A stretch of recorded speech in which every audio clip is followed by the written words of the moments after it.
Husband and his friends organized a prank for my birthday. They blindfolded me, abandoned me at an abandoned gas station and left laughing. I never returned home. When they filed the missing persons report, I was already sailing to Europe. 3 years later, I was seen again on a multimillionaire's yacht as his wife. I found the email 3 days before my 35th birthday. My fingers froze on the keyboard as I stared at the screen of our shared Chinese computer at home. A cold wave rushed over me. MTT had forgotten to close his account, something he never did. Fabi's message glowed on the monitor with sickening clarity. I can't wait until this weekend. When she's out of the picture, we can finally stop hiding. The email thread stretched on for 3 years. 3 full years of lies while I cooked her meals. I did her laundry and smiled at company parties. Evidence after evidence unfolded before my eyes as I scrolled through intimate messages. Hotel confirmations and photographs that I could never erase from my mind. My hands were shaking as I forwarded everything to my personal email account, the one MTT knew nothing about. Before I continue with this journey of betrayal, resilience and reinvention, I want to invite you to join our community of survivors and achievers. If you are drawn to stories of women who refuse to be defined by the cruelty of others, you consider subscribing. It costs nothing and connects you to thousands of people who understand that sometimes the best revenge is living well. Now back to the moment of discovery. I heard her key in the front door and quickly closed the browser with my heart hammering in my chest when he walked in. I greeted him with the same kiss I had given him during the 12 years of marriage. He never suspected that anything had fundamentally changed. "I'll be working late again tomorrow," he said casually over dinner without looking me in the eye. "Deadline for a big project." I nodded, watching him roll pasta around his fork. "Of course, honey, I understand." The lie slipped from his lips as easily as air. I wondered how many big project deadlines there would have been nights in Fabi's bed. That night I lay beside her, staring at the ceiling, my mind racing. When had I become so invisible? What had I done to deserve this betrayal? The questions dissolved into a singular clarity. I deserved something. The next day brought an answer I hadn't expected. I left work early, sick to my stomach from stress and lack of sleep. Our house was at the end of a quiet suburban cul-de-sac, the kind with manicured lawns and a 2-car garage. I parked in the neighbor's driveway instead of ours when I saw MTT's car parked in front of the house hours before I should have been home. I approached from the side driveway and heard voices from the backyard. MTT's laughter echoed, followed by others. Ducking under the dining room window, I peeked over the sill. 4 people were lounging around our patio table, drinking the expensive bourbon I had given MTT for Christmas, and his 2 oldest friends, Finn and Luca, Luca's wife. That one wasn't there. Probably at home, as clueless as I had been. "So, is it decided?" Finn said, his voice slightly slurred. "The birthday surprise. Are you sure this isn't too cruel?" Luca asked, though his tone was underlined by a smirk. MTT, he shook his head. "It's perfect. We blindfold him. We drive for an hour and drop her off at that abandoned gas station on Route 16. By the time she finds her way back, she'll have gotten the message. The message that you're done playing house with your boring wife," added Feeve, sliding his hand over MTT's thigh. My stomach tightened as he leaned over and kissed her right there in our backyard, on the patio furniture I had chosen. "She's been so clingy lately," sighed MT, always asking questions, wanting to know where I've been. "This will shake her up enough that when I tell her I want a divorce, she won't fight it." Vivi smiled radiantly. "And then we can finally stop hiding. Goodbye, troubled wife." Finn raised his glass and they all clinked their glasses in agreement, laughing. I sank under the window, my back against the siding, heart pounding in my ears. They weren't just planning to humiliate me. They were plotting that tonight, when MTT came to bed smelling of bourbon and betrayal, I had already made my decision. Morning light filtered through the curtains as I stared at my open suitcase hidden in the back of the closet. For 2 days, I had been quietly gathering items, eventual items, documents, photographs, my grandmother's jewelry. I had been withdrawing our emergency money from the joint account in small amounts. $5.0 total would have to be enough. My hands were shaking slightly as I pulled the suitcase and pushed it back into its hiding place. In the kitchen, Emmett was brewing coffee, whistling to no tune. "Good morning," Sol said. "Excited about your birthday tomorrow?" "Very," I said, forcing a smile. Any clue what you have planned? That would ruin the surprise, don't you think? I felt accepting the cup of coffee she handed me. I suppose it would. Throughout the day, I moved like a ghost telling silent gods to everything I wouldn't take. The porcelain vase from our honeymoon, the blanket my mother had prepared MTT's favorite dinner that night, roast beef, roasted potatoes and carrots. She praised the meal with no idea of the storm brewing inside me.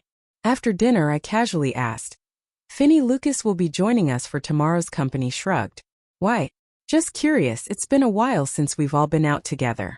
Later, with the shower running, I called an Uber to pick me up at the gas station on Route 16 around noon. The driver hesitated because of the location, but agreed after I offered extra payment that night.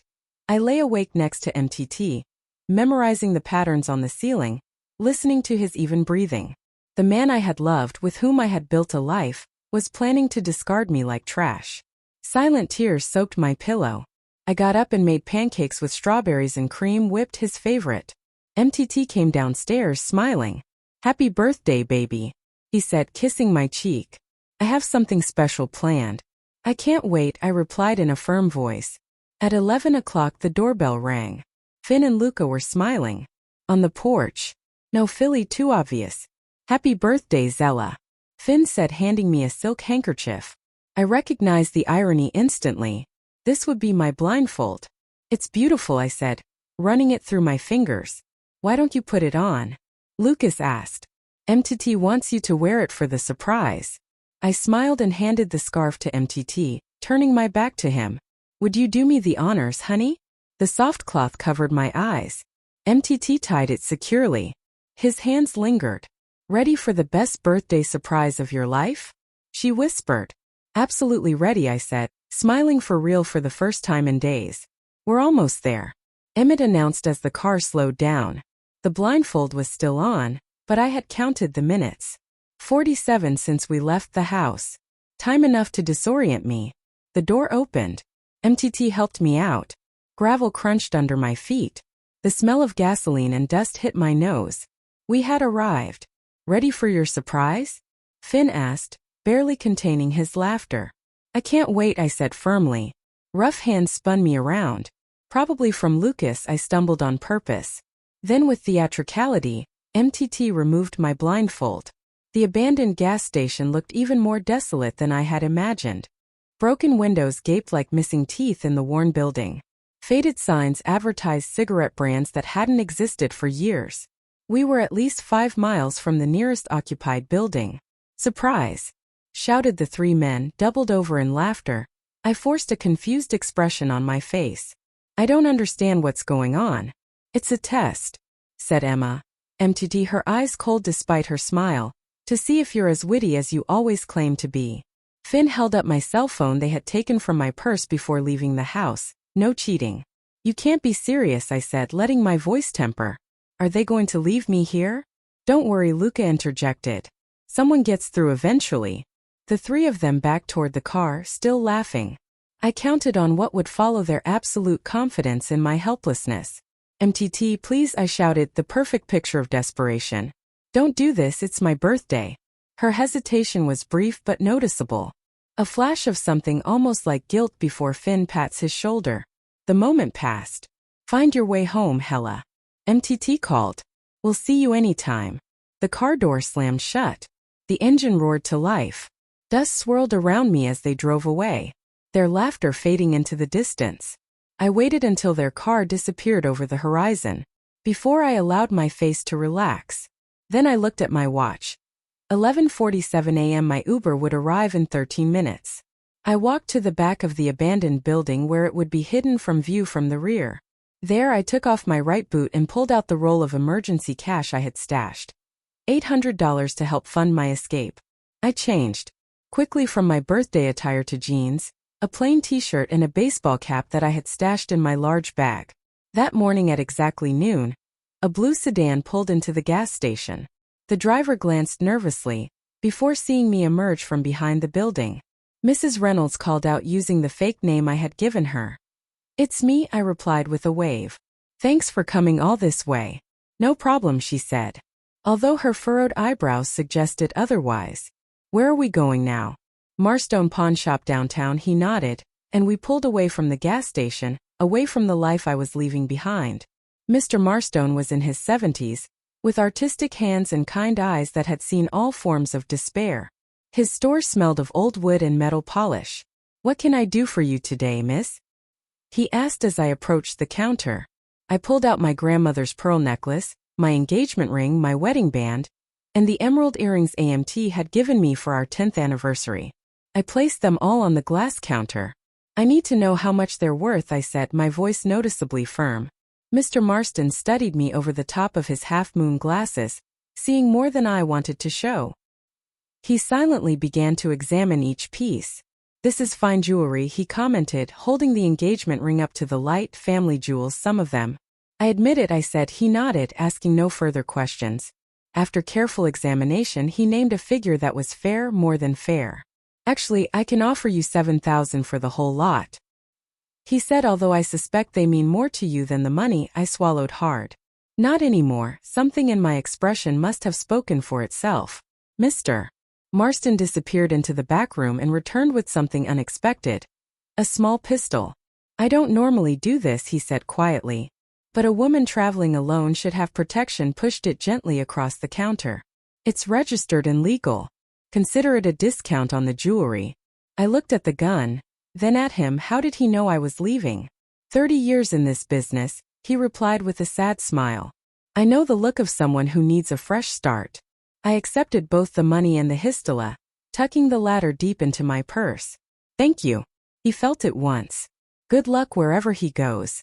The bus station was bustling with activity in the afternoon as I bought a ticket to New York City. The night bus would get me there in the morning, plenty of time to catch my international flight. Personal, I sat in the back corner of the waiting room, baseball cap down, watching the entrance. Part of me still feared that MTT would discover my plan to storm in and drag me home. But as the hours passed and boarding time approached, I began to believe that I could actually escape. The bus pulled out of the station at dusk, as the familiar stores and road signs of my hometown faded into the darkness. I felt something unexpected. Relief washing over me and powerful solace. No more pretending, no more silent tears. Just wondering when the next lie would come. In New York, I used an internet cafe to check in for my flight and print my boarding pass.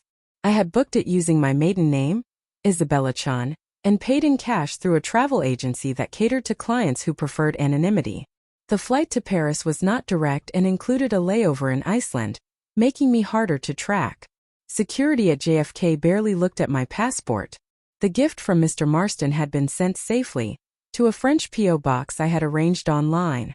Within hours, I was in the air, watching America disappear beneath the clouds and distance. The Parisian hostel was in Montmartre, shabby but clean, with a matched bathroom and a narrow bed that squeaked with every movement. I sat on its edge that first night, listening to the unfamiliar sounds of the city filtering through the window. French conversations echoed from the street below. Someone was playing an accordion in the distance. The smell of fresh bread from the bakery below clung to everything. I had done it. I had really escaped. My hands were shaking as I would have the burner phone I had bought at the airport. No calls, no texts. MTT was probably just getting home, expecting to find me humiliated, defeated, and ready to accept whatever crumbs of life he was willing to offer. But I was here, an ocean away. Free terror suddenly gripped me. What had I done? I had no job and no real plan. Limited funds, and I barely spoke the language. I was all alone in a foreign country. But then again, hadn't I been alone for years? Married but isolated, present but invisible. I walked to the window and opened it, letting the cool Parisian night air caress my face. The Sacred Court Basilica glowed white against the dark sky, a beacon on the hill. Somewhere in the distance, someone laughed. A genuinely joyful sound. For the first time in years, I allowed myself to imagine a future shaped by my own hands. The thought was terrifying. It was exciting. It was mine. Morning light filtered through the thin curtains of my hostel room, illuminating dust particles dancing in the air. I had been in Paris for 2 weeks, and my resources were running out faster than I expected. The romantic notion of escape had collided with the reality of being a foreigner with limited language skills and no work history. That morning, I walked into the third employment agency I had visited that week. My resume was deliberately thin. I couldn't risk Emmett ever finding me. Isabella Chan called the receptionist, spoiling my maiden name with a French accent. The interviewer, Madame Rousseau, was a stern woman with impeccable posture and rich silver hair in a tight bun. She looked at my paperwork with cold lips. Her French is minimal, she pointed out in heavily accented English. I am learning, I quickly replied. He raised a perfectly formed eyebrow. And your experience? Administrative work. I replied, I'm organized, punctual, and a fast learner. He studied me for a long moment. Then he sighed. We have a position. Receptionist at Lambert Financial. They need someone who speaks English for their international clients. My heart skipped a beat. Financial? I asked hopefully. Don't get excited. You'll be answering phones and greeting clients. Temporary contract for 3 months. If they like you, maybe it will become permanent. I nodded eagerly. When can I start? Lambert Financial occupied the 3rd floor of a modest building in the 8th district. The office was smaller than I expected, only 15 employees. My desk was near the entrance, a polished wooden fortress that separated me from the visitors. Bondrew, Lambert Financial, practiced every morning before the office opened, trying to perfect my accent. Comment please, Shed Booster.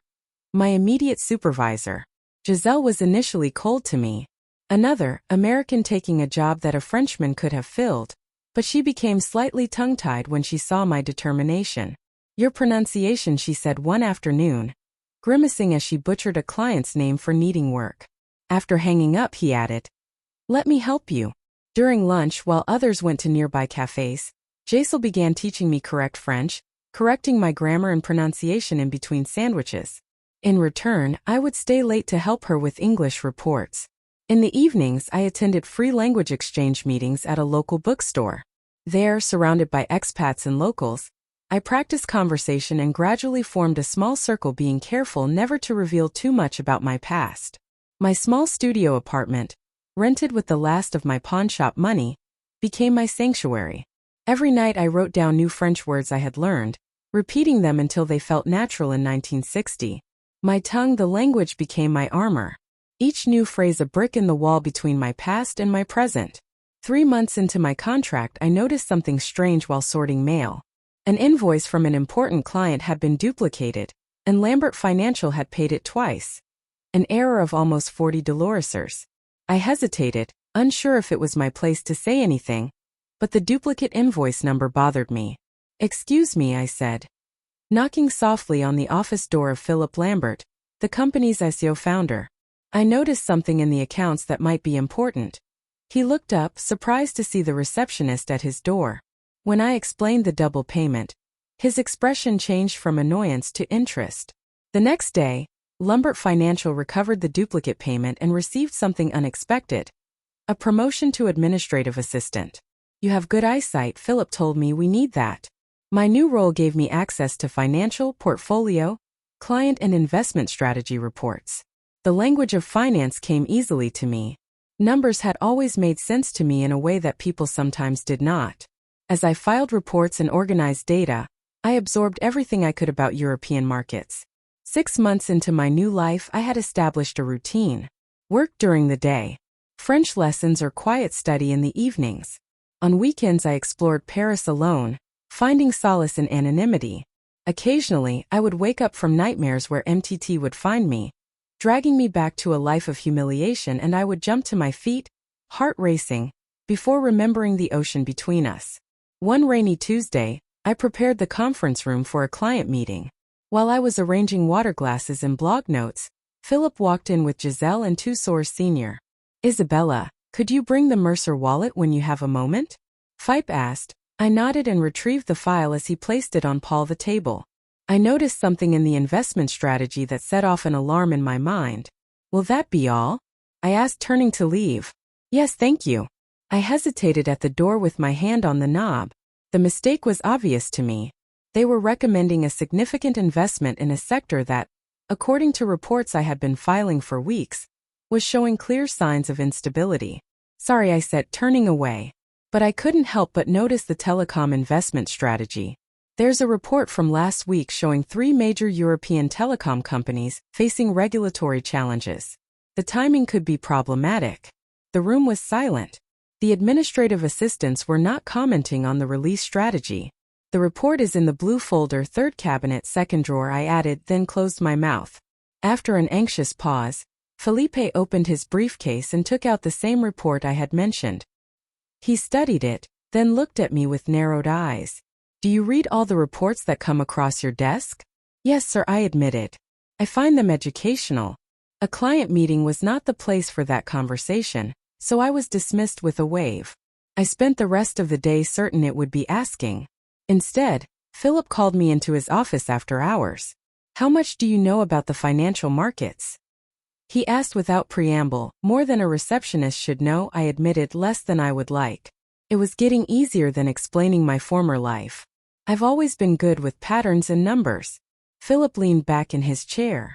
The Mercer account is important to us. Your observation today saved us from a potentially embarrassing recommendation. He paused. Would you be interested in accountability here? What kind of accountability? Analysis, research, behind the scenes, of course. Your French is not quite ready for roles in front of clients. For the first time in months, I felt something new. A glimmer of genuine ambition. Not just survival, but purpose. I'd love to respond. That night as I walked home along the dinner, the lights of Paris reflected off the water like stars. For the first time since I arrived, I didn't feel like I was simply hiding. Isabelle Lachon, the woman I was becoming, had just taken her first real step forward. She was no longer running from the past. I was steadily walking toward something new. I stopped at the Sears Pond, watching the ships glide beneath me. Somewhere on the other side of the ocean. MTT probably thought I was broken, defeated, maybe even dead. I couldn't imagine what I was building here. Brick by careful brick, a life completely out of reach. 6 months into my new role as a financial analyst at Lambert Financial, Philip called me into his office. A man I didn't recognize was sitting in front of his desk, tall with graying hair. He wore a perfectly tailored navy blue suit that spoke of riches without shouting it. Isabella, this is Mr. Tanner Reed, Philip said, using the name he now answered to without hesitation. He is the CEO of Atlantic Meridian Shipping. Mr. Reed, this is Isabella Chun, the analyst I mentioned. Tanner Reed stood up to shake my hand. His grip was firm. His blue eyes appraising me with open curiosity. Mr. Lambert tells me you have an unusual talent for spotting market trends, he said. His American accent unmistakable. Something about seeing patterns that others miss. I smiled politely. I just pay attention to the details. Isabella will organize the review of your portfolio. Phipe explained. Atlantic Meridian is expanding its European operations, and they need our expertise in local investment opportunities. I nodded, accepting the assignment with professional detachment. It was the largest account I had ever been given, a sign of Philip's growing confidence. As I turned to leave, Tanner Reed spoke again. Last week's report on the Asian market shows you are meticulous. I rarely encounter that level of detail. I paused, surprised. I didn't know my work had circulated outside the company. Thank you, Mr. Reed. Over the next few weeks, I immersed myself in Atlantic Meridian's portfolio. It was a massive company with tentacles that stretched across the globe. Ships, container carriers, port terminals, maritime infrastructure investments. The more I learned about their operations, the more fascinated I became. There was a mathematical beauty, the way the company moved goods around the globe with timed precision. Whenever Tanner visited our offices for updates, he specifically requested my presence at the meetings. My French had improved enough to follow complex conversations. I still preferred to present my findings in English, though. These investments in North African ports look promising at first glance. I explained during a presentation, but there are signs of political instability that could affect returns long term. Tanner watched intently as I broke down the numbers, asking insightful questions that demonstrated his keen intellect. One Thursday afternoon, after a particularly productive meeting, he surprised me by asking, "Are you having dinner with me tonight, Isabella? I would like to discuss some additional ideas." During my year in Paris, I had carefully avoided any personal interaction with men. The emotional scars from MTT's betrayal still ran deep. It's strictly professional, he added, noting my hesitation. But I'll understand you prefer to keep things within working hours. I studied him for a moment. Tanner Reed was undeniably attractive, probably in his 50s, with that kind of quiet confidence that only comes with genuine success. But it wasn't his looks that intrigued me, it was his mind. In our limited interactions, he had treated me with a respect I had rarely experienced in my previous professional life. Okay, I finally responded. Professional dining. He chose a small bistro at Singer Man of P. Elegant but not ostentatious. During dinner, our conversation initially focused on investment strategies and market trends. But as the evening progressed, it became more personal. "What brought you to Paris, Isabella?" she asked over dessert. "Lambert mentioned that you arrived a little over a year ago." I kept my answer vague by repeating the story I had perfected triggered. I needed a change. America no longer felt like home. "I understand the feeling," he said, surprising me. "I spent most of my adult life between one place and another. Sometimes I wonder if I ever had a real home." There was a melancholy in his tone that resonated with me. "An Atlantic Meridian?" I asked, turning the conversation away from my story. "How did you come to run a shipping company?" He chuckled softly. "By accident, actually. I started in finance just like you. I was hired to restructure a small shipping company on the verge of bankruptcy." He paused, and I liked it, the idea of building something that would connect the world. As he chauffeured me home, I realized that I had genuinely enjoyed his company. I hadn't felt the constant need to watch my words, to hide. It was refreshing. "Thank you for dinner," I said. When the car pulled up in front of my building, "The pleasure was mine." He hesitated for a moment. "I will be in Paris frequently over the next few months as we establish our new European office. I would love to have dinner with you again." I looked at him, weighing the risks. "I would like that," I finally said. Over the next 3 months, Tanner and I developed a routine. Every time I visited Paris, we had dinner together. Our conversations ranged from finance to philosophy, literature, and travel. She never pressed for more personal information than she was willing to give, and I appreciated her respect for my boundaries. One evening, as we dined on the terrace of a restaurant overlooking the Eiffel Tower, she made me an unexpected proposal. "Isabella, I have been impressed with your work since we met." He began with a seriousness that caught my attention. "I would like to offer you a position at Atlantic Meridian." "What kind of position?" "Director of Strategic Analysis for our European operations." "The position would be based in our Paris office with occasional travel. The salary you mentioned was 3 times what you were earning at Lambert Financial." "That's a generous offer," I said carefully. "Is there anything else?" He continued with his eyes fixed on mine. "Over these months, I've come to value not only your mind but your company."